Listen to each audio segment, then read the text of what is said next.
Stadium Motera Ahmedabad. इस venue पे इस साल आईपीएल के 3 मुकाबले खेले गए हैं।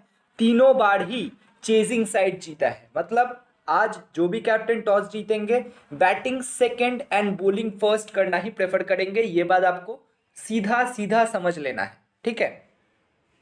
रन्स कैसे बनते हैं अगर आपका ये सवाल है, ऑन एन एवरेज अब 170 टू 175 एक्सपेक्ट कर सकते हो, क्योंकि जो तीनों ही मैचेस खेले गए हैं यहाँ पे देखो 178 बना जो कि चेस हुआ, यहाँ पे 204 बना जो चेस हुआ, यहाँ पे 177 बना जो कि चेस हुआ। तो इस साल जो पिच बनाया गया है इस वेन्यू के ऊपर वहां पे 170 ऑन एन एवरेज बन ही रहे हैं, ठीक है।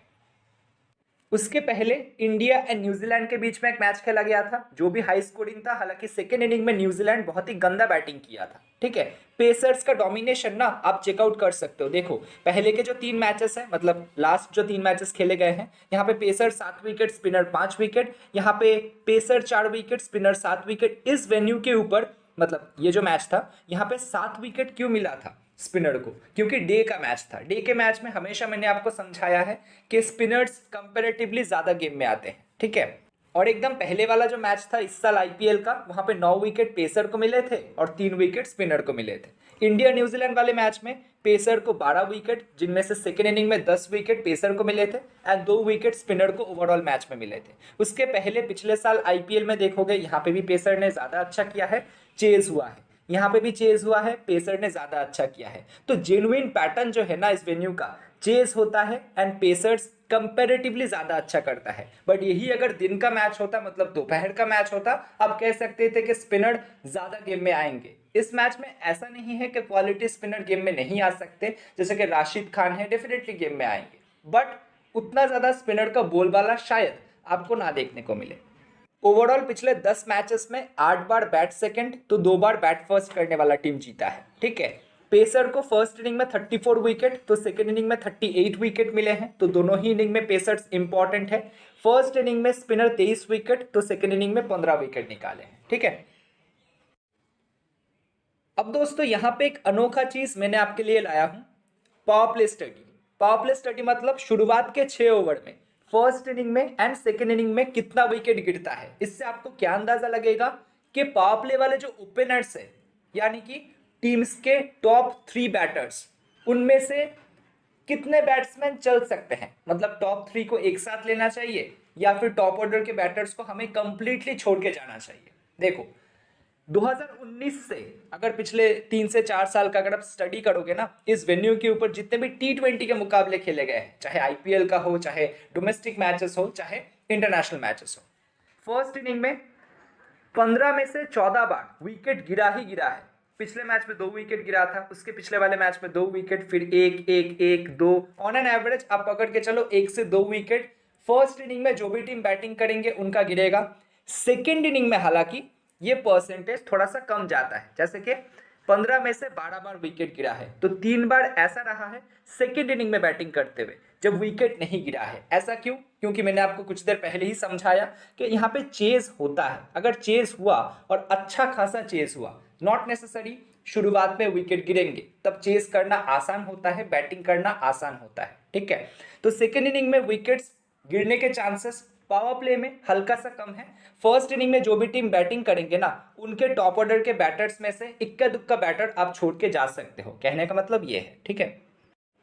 अच्छा, अब बात करेंगे हेड टू हेड मैचेस के बारे में। एक ही मैच तो खेला गया है इन दोनों टीम्स के बीच में, जहां पे मुंबई इंडियंस जीता था, पिछले साल ही खेला गया था, क्योंकि उसके पहले गुजरात टाइटंस तो था नहीं, ठीक है। अब देखो 177 पर 6 बना था जो कि चेस नहीं कर पाए थे। हालांकि बहुत क्लोज हुआ था मैच, ऐसा नहीं है कि मुंबई वन साइडेड डोमिनेट किया था, ऐसा नहीं था, ठीक है। ईशान किशन 45 किए थे, टिम डेविड बैटिंग फर्स्ट करते हुए 44 नॉट आउट किए थे, रोहित शर्मा 43 किए थे, तिलक वर्मा का 21 रन था, रिद्धिमान साहा चेस करते हुए 55 किए थे, Shubman Gill 52, Hardik Pandya 24 run, Rashid Khan 2 wicket, Pradeep Sangwan 1 wicket, Alzarri Joseph का 1 विकेट था, ठीक है।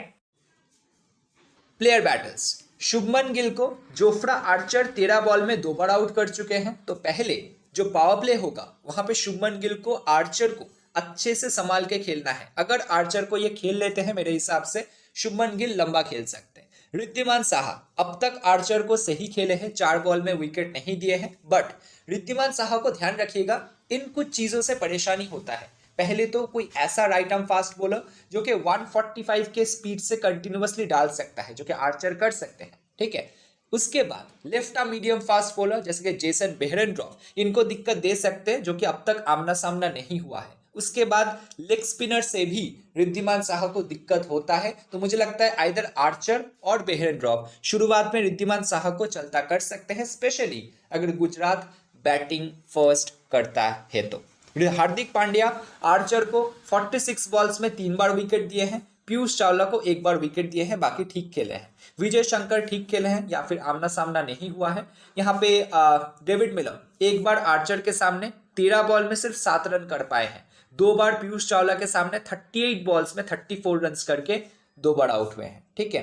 तो आर्चर को सीबीसी जरूर बनाना आज, ठीक है। यहाँ पे मैथ्यू वेड 1 बार आर्चर के सामने, 2 बार बेहरेनड्रॉफ के सामने आउट हुए हैं, ठीक है। बाकी कुछ खास नहीं है। रोहित शर्मा यहाँ पे शामी के सामने 2 बार 48 बॉल्स में और मोहित शर्मा के सामने 1 बार, तो उतना कुछ खास मैचअप नहीं है, बट दिक्कत इनका यहीं पे है। राशिद खान के सामने 29 बॉल्स में 3 बार आउट हुए हैं और अल्जारी जोसेफ के सामने 35 बॉल्स में 4 बार आउट हुए हैं। ईशान किशन ज्यादा दिक्कत नहीं है, सिर्फ अल्जारी जोसेफ के सामने 7 बॉल में 1 बार आउट हुए हैं। सूर्य कुमार यादव शामी के सामने 1 बार 14 बॉल में, जॉश लिटिल के सामने 2 बॉल में 1 बार, मोहित शर्मा के सामने 20 बॉल में 1 बार, जोसेफ के सामने 1 बार। तो अगर अल्जारी जोसेफ खेलते हैं ना, रख लेना अपने टीम में, मैचअप्स काफी अच्छे हैं। कैमरन ग्रीन शामी के सामने 3 बॉल में 1 बार और ग्रीन यहाँ पे अल्जारी जोसेफ के सामने भी 7 बॉल में 2 बार विकेट दिए हैं, तो अगेन जोसेफ का नाम आ रहा है। तिलक वर्मा ठीक खेले हैं, तो आज ग्रैंड लीग में बिल्कुल ट्राई करना। टिम डेविड यहाँ पे ओडेन स्मिथ के सामने 2 बार विकेट दिए हैं, बाकी सारे बॉलर्स को लगभग ठीक खेले हैं, ठीक है। अच्छा, फिलहाल मेरा स्मॉल लीग का टीम कॉम्बिनेशन कुछ ऐसा बना है। कैप्टन कैमरन ग्रीन, क्योंकि नंबर 3 पे बैटिंग कंटिन्यूअसली अच्छा कर रहे हैं, बैटिंग से प्लस बॉलिंग से भी आपको पॉइंट्स दे सकते हैं 1 आधा विकेट लेके, ठीक है। शुभमन गिल इंपॉर्टेंट है, रोहित शर्मा इंपॉर्टेंट है, सूर्य कुमार यादव इंपॉर्टेंट है। इनके जगह आप तिलक वर्मा को भी ट्राई कर सकते हो, दिक्कत नहीं है, ठीक है। बट तिलक वर्मा क्योंकि फिलहाल नंबर 5 पे खेल रहे हैं, उनको मैं उतना सजेस्ट नहीं करूंगा। अगर टॉप ऑर्डर कोलैप्स आप सोच रहे हो, मतलब ग्रैंड लीग का कोई ऐसा कॉम्बिनेशन बना रहे हो जहां पे मुंबई इंडियंस के इन टॉप 3-4 में से कोई 2 या 3 बंदे को आप नहीं ले रहे, उस टीम कॉम्बिनेशन में तिलक वर्मा इंपॉर्टेंट हो जाएंगे। क्योंकि पहले जब तिलक वर्मा से परफॉर्मेंस आ रहा था तब उनको नंबर 3 पे खिलाया जा रहा था, अब नंबर 3 पे कैमरन ग्रीन खेल रहे हैं, तो तिलक वर्मा चले गए हैं नंबर 5 पे, इसलिए परफॉर्मेंस आने के चांसेस हल्का सा कम हो जा रहे हैं, ठीक है।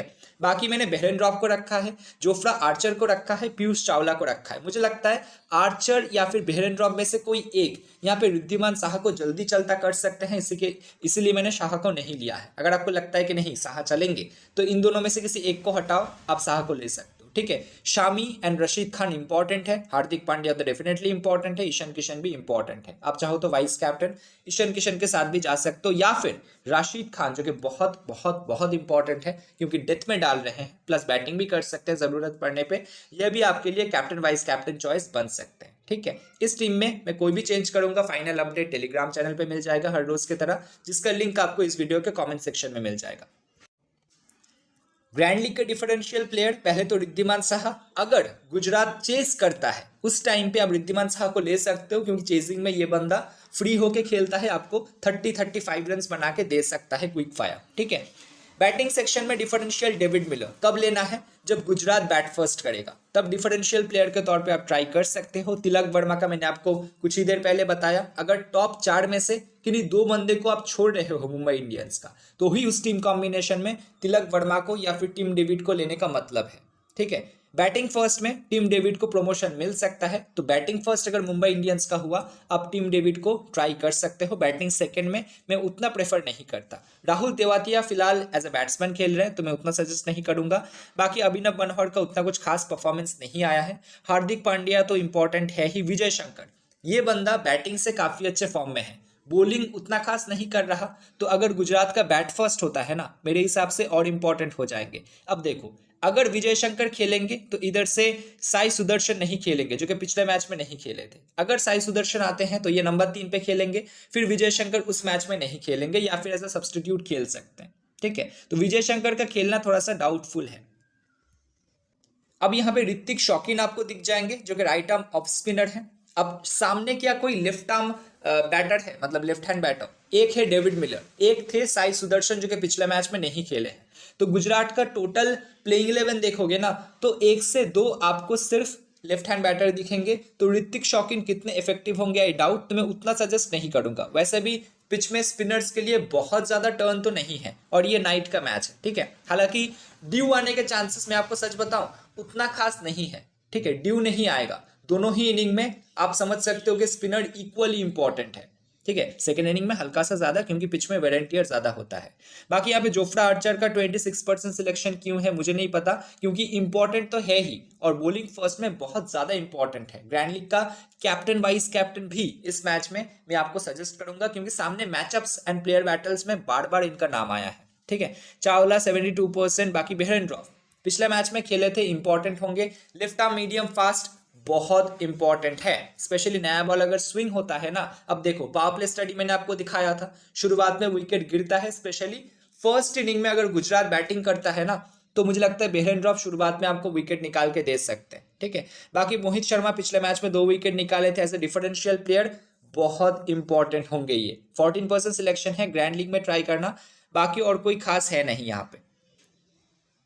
अरे नहीं रुक जाओ, अभी 2 बंदे हैं। एक है नूर अहमद जो कि चाइनामैन स्पिनर है। अगर गुजरात सेकंड इनिंग में बॉलिंग करता है तो ही ट्राई करना, अगर गुजरात फर्स्ट इनिंग में बॉलिंग करता है तो मैं उतना सजेस्ट नहीं करूंगा। इक्का दुक्का टीम में ग्रैंड लीग के ट्राई कर सकते हो अगर गुजरात बॉलिंग फर्स्ट करता है तो, नहीं तो छोड़ दोगे तो भी चलेगा, ठीक है। अर्जुन तेंदुलकर 3% सिलेक्शन है, 2 से 3 ओवर करेंगे। अगर उनका दिन अच्छा हुआ, शुरुआत में विकेट मिला क्योंकि ये बंदा स्विंग करवा सकते हैं शुरुआत में, अगर वो स्विंग की वजह से इनको विकेट मिल गया तो बहुत अच्छा, फिर तो उनको कंप्लीट 4 ओवर मिल सकता है। नहीं तो 2 ओवर 3 ओवर, उससे ज्यादा इनको ओवर्स नहीं मिलते हैं। तो अगर आप गुजरात के टॉप ऑर्डर को छोड़ रहे हो तो ही अर्जुन तेंदुलकर को लेना, नहीं तो मत लेना, ठीक है।